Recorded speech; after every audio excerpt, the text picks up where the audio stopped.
ముందుగా హెడ్లైన్స్ చూద్దాం. రాష్ట్రంలో రైతుల పరిస్థితి అత్యంత దయనీయంగా ఉందన్న జగన్. చంద్రబాబు ప్రభుత్వం ఉచిత పంటల బీమాను నీరుగార్చిందని విమర్శ. ఇన్పుట్ సబ్సిడీ బకాయిలు గిట్టుబాటు ధరపై స్పష్టత లేదని మండిపాటు.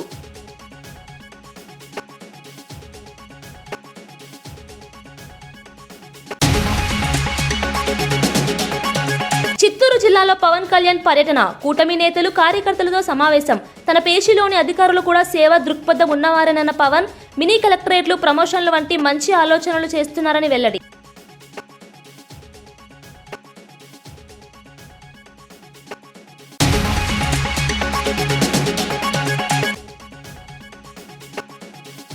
ఒక్క ప్రాజెక్టుకైనా శ్రీకాంతాచారి పేరు పెట్టారని కాంగ్రెస్ ను ప్రశ్నించిన కవిత. అమరులను గౌరవిస్తామని చెప్పి అధికారంలోకి వచ్చి విస్మరించారని విమర్శ. ప్రాజెక్టులకు రాజీవ్, ఇందిరా, మన్మోహన్ పేర్లు పెడుతున్నారని ఆరోపణ.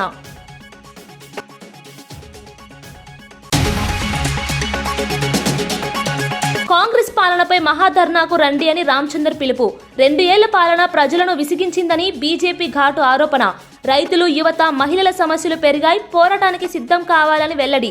డిసెంబర్ 7 పెద్దపోరు ఇందిరా పార్క్ లో ప్రజా గర్జన పిలుపు.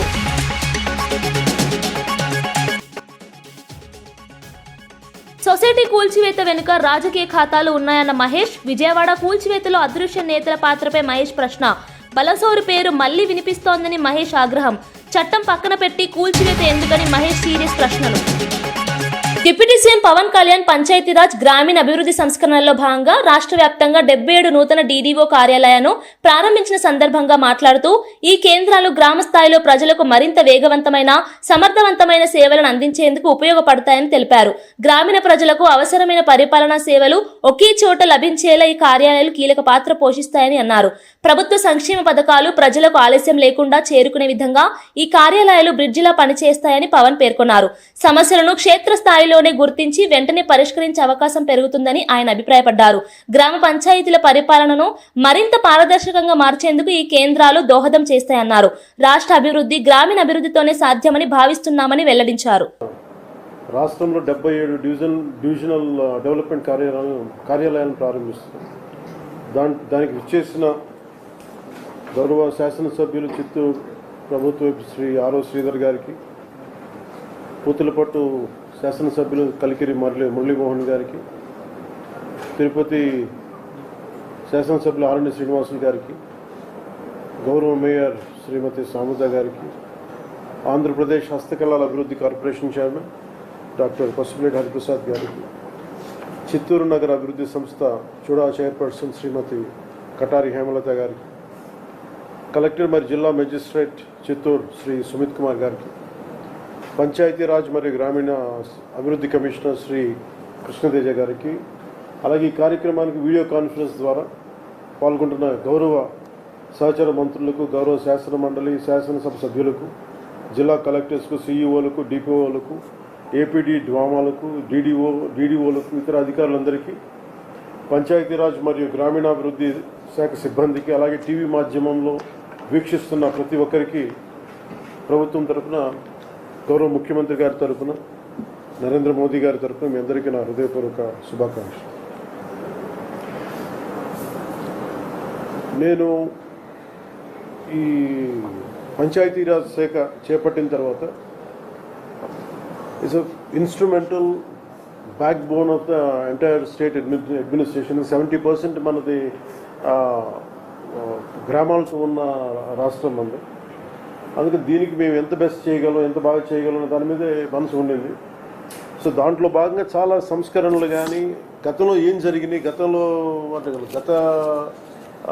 15-20 సంవత్సరాలకు ఏం జరిగినాయి, అలాగే ప్రత్యేకించి లాస్ట్ 5 ఇయర్స్లో ఏం జరిగినాయి అనేది నేను రాగానే దాన్ని చాలా ఈ రివ్యూ మీటింగ్స్లో మాట్లాడటం జరిగింది. దాంట్లో భాగంగా ప్రత్యేకించి ఇలాంటి ఒక అడ్మినిస్ట్రేటివ్ బిల్డింగ్ కావాలి. దాదాపు 10 నుంచి 12 సేవలు విభిన్నమైన ఆఫీసుల్లో ఉంటుంది. దీనికి ఏదైనా చేయాలి, దీనికి అన్నింటినీ కలిపి ఒక అంబ్రెల్లా కింద పట్టుకురావాలనేది ఫస్ట్ మంత్లో వచ్చింది నా దృష్టికి.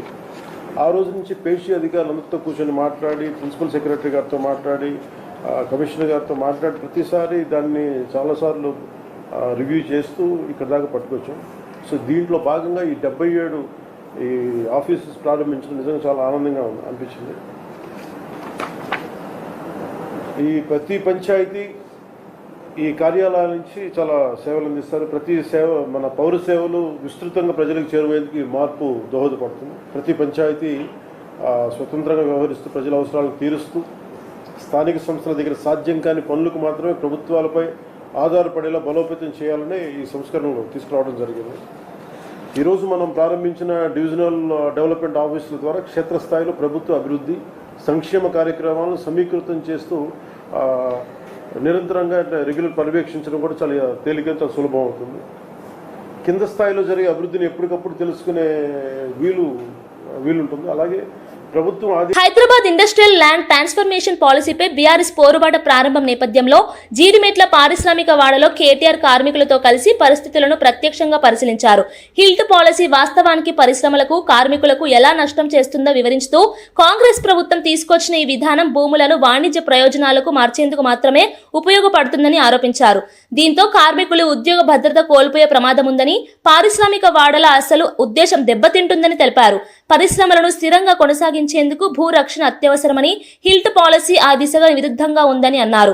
ప్రభుత్వ నిర్ణయాలు పారిశ్రామిక అభివృద్ధిపై తీవ్ర ప్రభావం చూపుతాయని, కార్మికుల్లో భయం పెరుగుతోందని కేటీఆర్ వ్యాఖ్యానించారు. ఈ నిర్ణయాన్ని వెనక్కు తీసుకోవాలంటూ ఆయన డిమాండ్ చేశారు. స్కూల్స్ ఉంటాయి, అట్లాగే మీకు కావాల్సిన ఇక్కడ అంటే చిన్న వ్యాపారాలు అవన్నింటినీ కూడా అక్కడ ఏర్పాటు చేసి తరలిస్తే పోతుంది, లేదా పోదు. కాబట్టి తరలించాలంటే మొత్తం వ్యవస్థ ఏర్పాటు చేయాలి. ఈయనేం చేస్తున్నాడు, ₹1,00,000 గజం ఉన్నదానికి కొంతమంది బడా సీట్లు 4,000 గజాలు. వాళ్ళు ఏం చేస్తారు, వీళ్ళ అన్నదమ్ములకు, వీళ్ళ ఇక్కడ కాంగ్రెస్ లీడర్లకు బ్యాక్ ఎండ్ లో ఒప్పందాలు చేసి ఒక 10 తరాలకు సరిపడా ఆస్తిని కూడబెట్టుకునే ప్రయత్నంలో ఉన్నారు. హైదరాబాద్ లో మీకు గుర్తులప్పుడు ఒక పార్క్ కడదామంటే జాగలేదు.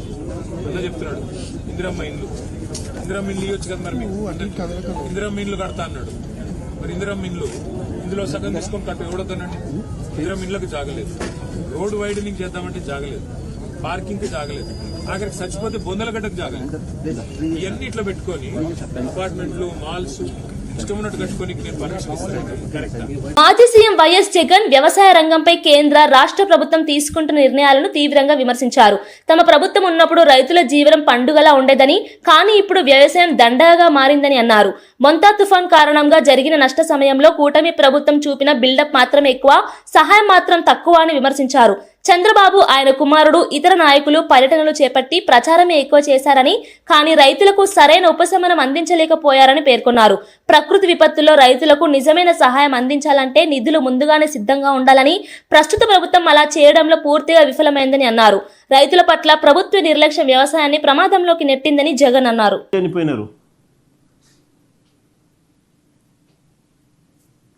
This is a record. 29 మంది పిల్లలు చనిపోయినారు. ఏ స్కూళ్ళల్లో చనిపోయినారు, ఏ హాస్టళ్లకు సంబంధించిన పిల్లలు, ఏ ఆశ్రమ పాఠశాలలకు సంబంధించిన పిల్లలు, వాళ్ళు ఏ క్లాసులు చదువుతూ ఉన్నారు అనేది స్లైడ్స్ చూడండి ఒకసారి.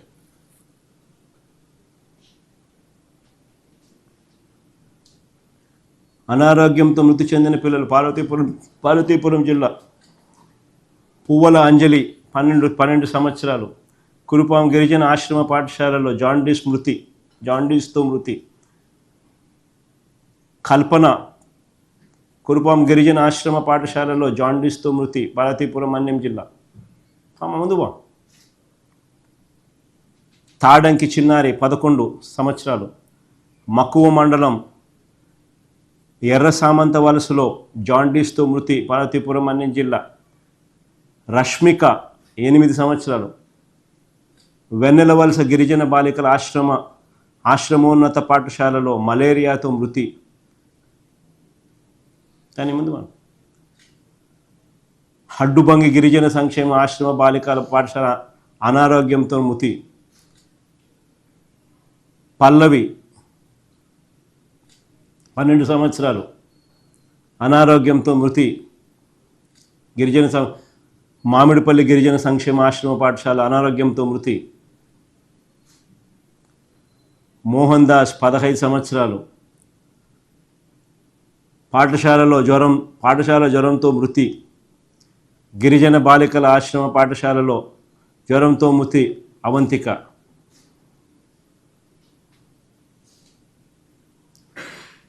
నితిన్, జీవన్ కుమార్, శ్యామల్ రావు, ఈ లిస్టు మీ అందరికీ కూడా ఇస్తున్నా. పబ్లిష్ కూడా చేయండి ఈ లిస్టు. ఇదొక రికార్డు. 29 మంది పిల్లలు చంద్రబాబు నాయుడు అధికారంలోకి వచ్చిన ఈ 18-19 నెలల్లో చనిపోయిన పిల్లలు. టిల్ట్ పాలసీపై రాష్ట్రంలో జరుగుతున్న వేడిలో భాగంగా కాంగ్రెస్ నాయకులు పరిశ్రమల భూముల విషయంలో గత ప్రభుత్వం ముఖ్యంగా కేటీఆర్ బినామీల అక్రమాలను బయట పెడతామని హెచ్చరిస్తున్నారు. గత దశాబ్దంలో బాలనగర్, పటాన్చెరు, నాచారం, మౌలాలి, వనస్థలిపురం, హఫీజ్పేట్ వంటి ప్రాంతాల్లో పారిశ్రామిక వాడల్లో ఉన్న 1000 ఎకరాల భూములు అధికార దుర్వినియోగంతో వ్యక్తుల చేతుల్లోకి వెళ్లాయని ఆరోపిస్తున్నారు. పూర్వంలో పరిశ్రమలు నడిచిన ఆ భూములు ఎలా రియల్ ఎస్టేట్ గా మారాయి, ఎవరు మధ్యవర్తులు, ఎలా కన్వర్షన్లు జరిగాయనే అంశాలను ప్రజల ముందుకు తీసుకువస్తామని తెలిపారు. వనస్థలిపురం సిరీస్ రాజు ఫార్మా భూములు, రాజేంద్రనగర్ బీర్ ఫ్యాక్టరీ భూములు, శంషాబాద్ గ్లాస్ ఫ్యాక్టరీ భూములు అన్ని బినామీలకు వెళ్లిపోయాయని పేర్కొన్నారు. మాజీ ఎమ్మెల్యేలకు బినామీలకు కట్టబెట్టి ఈరోజు వాటిని సమర్థవంతంగా వినియోగించేందుకు ఒక జీవోని తీసుకొస్తే పెద్ద ఎత్తున దుమారం రేపుతూ ఆయా ప్రాంతాల్లో పోయి వాళ్ళు చేస్తున్న రాద్ధాంతం చూస్తే చాలా విచిత్రం అనిపిస్తుంది. 2013లోనే దీనికి సంబంధించిన చట్టం కాంగ్రెస్ పార్టీ తెచ్చింది. ఫర్ ఎగ్జాంపుల్ బాలానగర్ కానీ, పటాన్చెరు కానీ, నాచారం, మౌలాలి, రాజేంద్రనగర్ ఈ ప్రాంతాల్లో, ఈ పారిశ్రామిక వాడల్లో చాలా వరకు కొన్ని సిక్ అయిన కంపెనీలు కానీ లేకపోతే దివాలా తీసిన కంపెనీలకు సంబంధించిన భూములుంటే బీఆర్ఎస్ నాయకులు చట్టాన్ని పక్కన పెట్టేసి వివిధ రకాలుగా వివిధ వ్యక్తులకు వాళ్ళ యొక్క అన్యాయాలకు కట్టబెట్టడమే కాకుండా అక్కడ ఇండ్లు కూడా కట్టుకున్న పరిస్థితి ఉన్నది. ఫర్ ఎగ్జాంపుల్ మనం చూస్తే సిరీస్ కంపెనీ వనస్థలిపురంలో కానీ, శంషాబాద్లో గ్లాస్ ఫ్యాక్టరీకి సంబంధించిన అంశం కానీ, లేదంటే రాజేంద్రనగర్లో బీర్ ఫ్యాక్టరీకి సంబంధించిన అంశాల్లో ఈ బీఆర్ఎస్ హయాంలోనే వీటిలో రెసిడెన్షియల్గా కన్వర్జన్ చేసుకొని ఇండ్లు కూడా కట్టుకొని వాటిని వ్యాపారం కూడా చేసుకున్నారు. అయితే ఈ విషయంలో అమరావతిలో ముఖ్యమంత్రి చంద్రబాబు అధ్యక్షతన జరిగిన 13వ ఎస్ఏపీబీ సమావేశంలో రాష్ట్ర పెట్టుబడుల దిశగా ముఖ్యమైన నిర్ణయాలు తీసుకున్నారు. దాదాపు 26 కంపెనీల నుంచి వచ్చిన 20,000 కోట్ల పెట్టుబడి ప్రతిపాదనలు పరిశీలించిన board energy, IT, industries, tourism, food processing వంటి వివిధ రంగాల్లో కొత్త యూనిట్ల ఏర్పాటుపై చర్చించింది. ఇటీవల పెట్టుబడుల సదస్సులో కుదిరిన ఒప్పందాల అమలు దిశగా కూడా పరిశీలన జరిపారు. పెట్టుబడులు వస్తే రాష్ట్ర ఉపాధి అవకాశాలు, పరిశ్రమల అభివృద్ధి వేగవంతమవుతాయని అధికారులు అభిప్రాయపడ్డారు. సమావేశానికి మంత్రులు నారా లోకేష్, టీజీ భారత, నారాయణ, దుర్గేష్ తదితరులు ప్రత్యక్షంగా, పయ్యావుల కేశవ్ మరియు బీసీ జనార్దన్ వర్చువల్ గా పాల్గొన్నారు.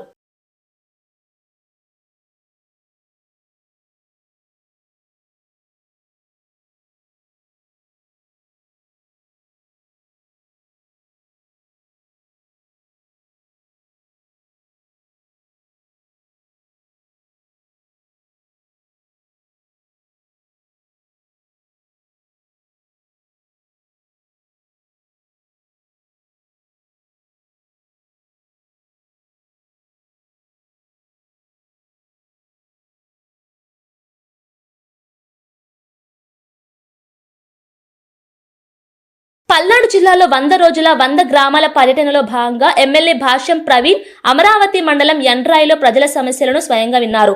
స్థానిక సచివాలయ సిబ్బంది ప్రజల సమస్యలను పట్టించుకోకపోవడం వల్ల అర్జీలు పెరుగుతున్నాయని ఆయన ఆగ్రహం వ్యక్తం చేశారు. ప్రజలు ఎదుర్కొంటున్న చిన్న సమస్యలు కూడా నెలల పాటు పరిష్కారం లేక పెండింగ్ అవుతున్నాయని, ఇది ప్రభుత్వ ప్రతిష్టకు నష్టం తెస్తుందని పేర్కొన్నారు. గ్రామ స్థాయిలో అధికారులు బాధ్యతగా వ్యవహరించకపోతే ప్రజల విశ్వాసం దెబ్బతింటుందని హెచ్చరించారు. తాను పర్యటించిన ప్రతి గ్రామంలో ప్రజలు ఒకే సమస్య చెప్పడం విచారకరమని, సిబ్బంది తీరును వెంటనే మార్చుకోవాలని సూచించారు. అభివృద్ధి పథకాలు, సంక్షేమ కార్యక్రమాలు కాగితాలపైనే కాక భూమి మీద అమలు కావాలని, ప్రజలకు ప్రభుత్వం ఇచ్చే సేవల్లో నాణ్యత అనివార్యమని ఎమ్మెల్యే అన్నారు.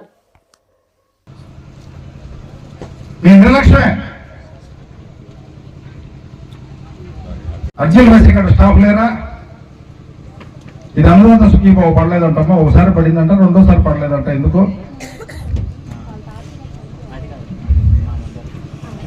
ఒకసారి డీటెయిల్స్ తెలుసుకొని సమాధానం చెప్పమ్మా, విషయం ఏందో చెప్పు.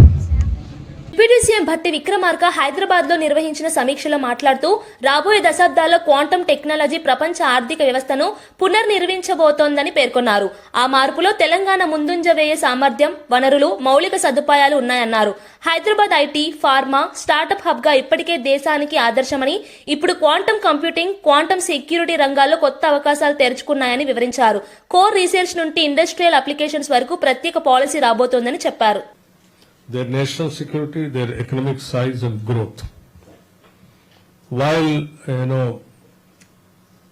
Debjani Ghosh was speaking and giving her presentation, the risk of future in various fields, of course, we also, fully agree with Ms. Debjani Ghosh, what all that she is trying to tell the states and the country. It will decide in a big way the future of countries, their national security, their economic size and growth also.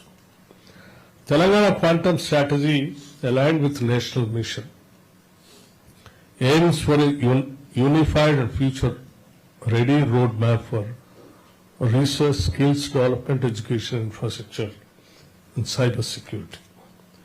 It is aligned to Telangana Rising 2047. Friends, you all aware, the state of Telangana is celebrating 2 years completion of our government formation on 8th and 9th. On 9th, we are coming out with our vision document 2047, wherein we are showing how we are going to plan for the state future growth, how we are going to lay the foundation for various sectors to reach our dream of taking the state into $3 trillion economy by 2047. And also, while 130 కిలోమీటర్ల వేగంతో ఢిల్లీ నుండి Mumbai express వేపై ప్రయాణిస్తున్న Nitin Gadkari video viral కాగా Congress MP Gaurav Gogoi లోక్సభలో ఈ అంశాన్ని ప్రస్తావించారు. దేశంలోని అన్ని రాష్ట్రాలకు అలాంటి రోడ్ల నాణ్యత లభించడం లేదని, ముఖ్యంగా అస్సాంలో పరిస్థితి అధ్వానంగా ఉందని విమర్శించారు. అస్సాంలో టోల్ గేట్లు ఉన్నప్పటికీ రోడ్ల నాణ్యత బలహీనంగా ఉండటం వల్ల వాహనాలను 100 నుండి 130 కిలోమీటర్ల వేగంతో నడపడం అసాధ్యమని చెప్పారు.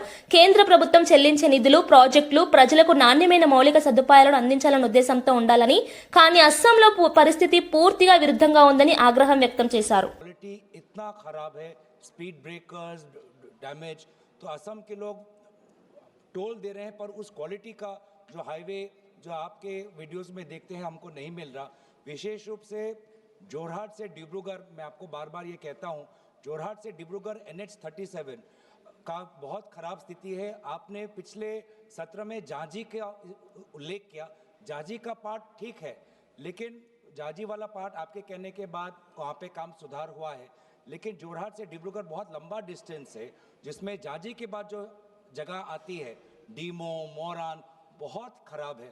तो मुझे पता नहीं चल रहा कि लोग क्यों टोल दे रहे हैं, जबकि एक NH37 जो जोरहाट डिब्रूगढ़ वही आज तक ठीक नहीं हुआ. मैं दोबारा आपसे दरख्वास्त करूँगा कि आप वहाँ के NHIDCL को बोलें कि काम तेज़ी से हो. धन्यवाद. ప్రభుత్వ విప్ ఎమ్మెల్యే ఆది శ్రీనివాస్ మాట్లాడుతూ బీజేపీ నేతలు ధర్నాలు చేయడమే తప్ప తెలంగాణ కోసం కేంద్రం వద్ద ఏమీ సాధించలేదని విమర్శించారు. తెలంగాణకు మెట్రో విస్తరణ, regional ring road, Musi river front ప్రాజెక్టులకు కేంద్రం నుంచి ఎలాంటి సహాయం రాలేదని చెప్పారు. మేలిన అభివృద్ధి ప్రాజెక్టులు అడ్డం పడిపోయాయని, ప్రతి సందర్భంలో బీజేపీ నాయకులు విమర్శించడం తప్ప ప్రత్యామ్నాయం చూపలేకపోతున్నారని అన్నారు. తెలంగాణకు ఈ 2 ఏళ్లలో భారతీయ జనతా పార్టీ ప్రభుత్వం ద్వారా ఏం తీసుకొచ్చారని, ఏం ఒరగబెట్టారని చెప్పని మహాధర్నా అంటున్నాం. నిజంగా తెలంగాణ రాష్ట్రం పైన మీకు ప్రేమే ఉంటే 2047 రైజింగ్ తెలంగాణలో భాగంగా 2047 గ్లోబల్ సమ్మిట్ లో భాగంగా మా గౌరవ ముఖ్యమంత్రి రేవంత్ రెడ్డి గారు అన్ని రాజకీయ పార్టీలకు సంబంధించిన వారిని, అన్ని రాష్ట్రాల ముఖ్యమంత్రి గారిని రమ్మన్నట్టుగానే నరేంద్ర మోడీ గారిని కూడా స్వయంగా మా ముఖ్యమంత్రి, ఉప ముఖ్యమంత్రి కలిసి ఆహ్వానించి రమ్మని. నిజంగా మీకు తెలంగాణ చిత్తశుద్ధి ఉంటే నరేంద్ర మోడీ గారిని ఈ గ్లోబల్ సమ్మిట్ కి తీసుకొని రండి అని చెప్పిన మాట. ఏం తెలంగాణకు కేంద్ర ప్రభుత్వం ఏం సాయం చేసింది? ధాన్యం కొనుగోలులో ప్రభుత్వం వేగవంతమైన చర్యలు తీసుకుంటోందని జనసేన నాయకత్వం ప్రకటించింది. ధాన్యం కొనుగోలు చేసిన వెంటనే 4 గంటల్లోనే రైతుల ఖాతాల్లో చెల్లింపులు జమ అవుతున్నాయని వివరించారు. జగన్మోహన్ రెడ్డి గారి ప్రభుత్వం ఆయన ముఖ్యమంత్రిగా పరిపాలించిన 5 సంవత్సరాల్లో వాళ్ళు చిన్నాభిన్న వ్యవస్థని ఏ విధంగా చిన్నాభిన్నం చేశారో, ఏ విధంగా క్షేత్రస్థాయిలో కష్టపడి పనిచేసే రైతుని ఇబ్బంది పెట్టారో రాష్ట్ర ప్రజలు ఎవరు కూడా మర్చిపోలేరు. అసలు రైతు గురించి మాట్లాడే అర్హత జగన్మోహన్ రెడ్డి గారు ఎప్పుడో కోల్పోయారు. ఎన్నికలకు ముందు అంటే 2019 ఎన్నికల ముందు ఆయన చేసిన వాగ్దానాలు గెలిచిన తర్వాత రైతాంగానికి ఏమాత్రం ఆయన అండగా తోడుగా నిలబడ్డారు అని మేము ప్రశ్నిస్తున్నాను. ఏమాత్రం నిజాయితీ ఉందా మీలో?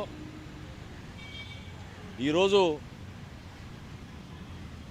పత్రికా సమావేశంలో రాష్ట్రంలో ధాన్యం కొనుగోలు గురించి ఏ విధంగా ఒక విపత్తు వచ్చినప్పుడు ప్రభుత్వం స్పందించే విధానం గురించి చాలా చులకనగా మాట్లాడాడు.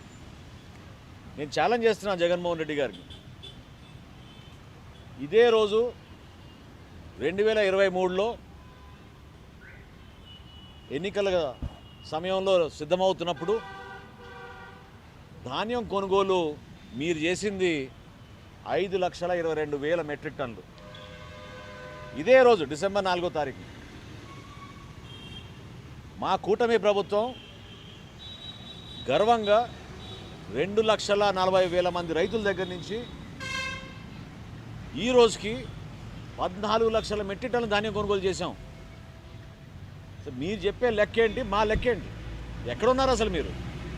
పరిపాలన చేతగాక మీ అసమర్థతతోటి రైతుల్ని నట్టేట ముంచేసి రైతుల దగ్గర ధాన్యం కొనుగోలు చేయకుండా ప్రభుత్వంలో ఉన్న వ్యవస్థని మీరు ఉపయోగించుకున్నారు.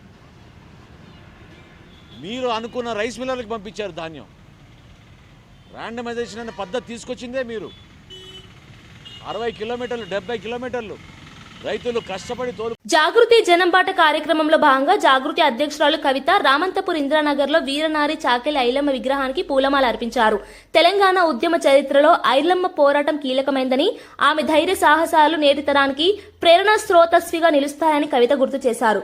ప్రాంతీయ హక్కులు, సామాజిక న్యాయం కోసం ఐలమ్మ చేసిన పోరాటం తెలంగాణ స్వరాజ్య చరిత్రలో ఒక అపూర్వ అధ్యాయమని పేర్కొన్నారు. జాగృతి ద్వారా యువతలో సేవాభాగం, సామాజిక చైతన్యం పెంపొందించే కార్యక్రమాలు నిరంతరం కొనసాగుతున్నాయని తెలిపారు. ప్రజలతో ప్రత్యక్షంగా కలిసే జనంబాట కార్యక్రమం ద్వారా స్థానిక సమస్యలు తెలుసుకుని వాటిని పరిష్కరించేందుకు ప్రభుత్వం తీసుకోవాల్సిన చర్యలను సూచిస్తామని చెప్పారు. ప్రాజెక్టు కాబట్టి ఎంపీ గారు శ్రద్ధ పెట్టాలని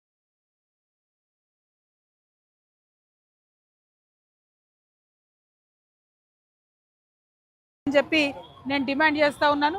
మరిగా ఇన్నేళ్లైనా ఇంకా కొనసాగుతా ఉంది కాబట్టి ఇప్పటికన్నా దీనికి పరిష్కారం చూపించాలని చెప్పి మేము డిమాండ్ చేస్తున్నాం.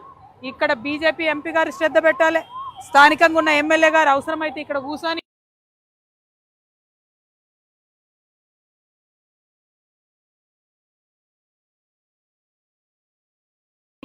దీక్ష చేసి ధర్నా చేసి మరి గొడవ చేయాలి.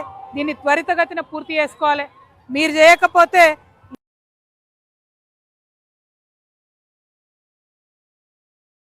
కూడా ఎంటబడతామని జాగృతి నుండి తెలియజేస్తా ఉన్నాం. మరి మొత్తం మేడ్చల్ రంగారెడ్డి, మేడ్చల్ మల్కాజ్గిరి జిల్లా పర్యటన జాగృతి జనంబాట ఇవాళ ప్రారంభమైంది. ఇంకా 4 ఏళ్లు. తెలంగాణ బీజేపీ అధ్యక్షుడు రామచంద్రరావు మాట్లాడుతూ కాంగ్రెస్ ప్రభుత్వం 2 ఏళ్ల పాలనలో రాష్ట్ర ప్రజల సమస్యలను మరింత పెంచిందని విమర్శించారు.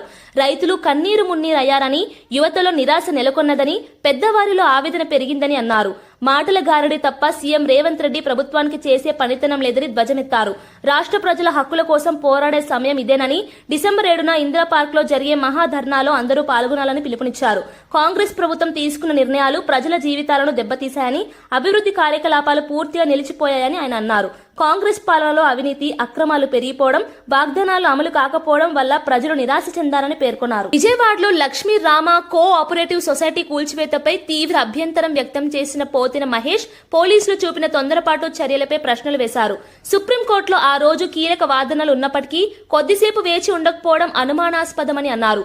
మహిళలు, వృద్ధులు కూల్చివేత సమయంలో తీవ్ర ఇబ్బందులు పడినా పోలీస్ శాఖ చల్లగా వ్యవహరించిందని విమర్శించారు. కూల్చివేత వెనుక రాజకీయ ప్రభావం స్పష్టంగా కనిపిస్తోందని, ముఖ్యంగా ఎంపీ బలసౌరిది అనేక భూ వివాదాల్లో పేరుండటం ఆందోళన కలిగిస్తోందని పేర్కొన్నారు. ప్రజల సమస్యలను వినాల్సిన ఎమ్మెల్యే ఆఫీస్ కూడా స్పందించకపోవడం ప్రజాస్వామ్యానికి హానికరమని అన్నారు. సొసైటీ సభ్యుల హక్కులు, ఆర్థిక భద్రతను రక్షించాల్సింది ప్రభుత్వమైతే ఇక్కడ మాత్రం ప్రజలపై చర్యలు తీసుకుని వారి జీవనోపాధిని ప్రమాదంలోకి నెట్టిందని పోతిన మహేష్ ఆరోపించారు. శ్మశానంలో చేశారో సమాధానం చెప్పాలి. కనీసం మానవత్వం లేదా మీకు? మీ కాళ్ళు ఏళ్ల పట్టుకొని ప్రాధాయపడిన పోలీస్ శాఖ ఎందుకంత కనికరం చూపించరా?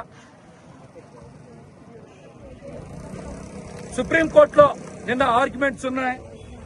నిన్న ఆర్డర్ వస్తుందని చెప్పినప్పటికీ కూడా ఎందుకు పోలీస్ శాఖ అంత దుందుడుకుగా వ్యవహరించిందో సమాధానం చెప్పాలి.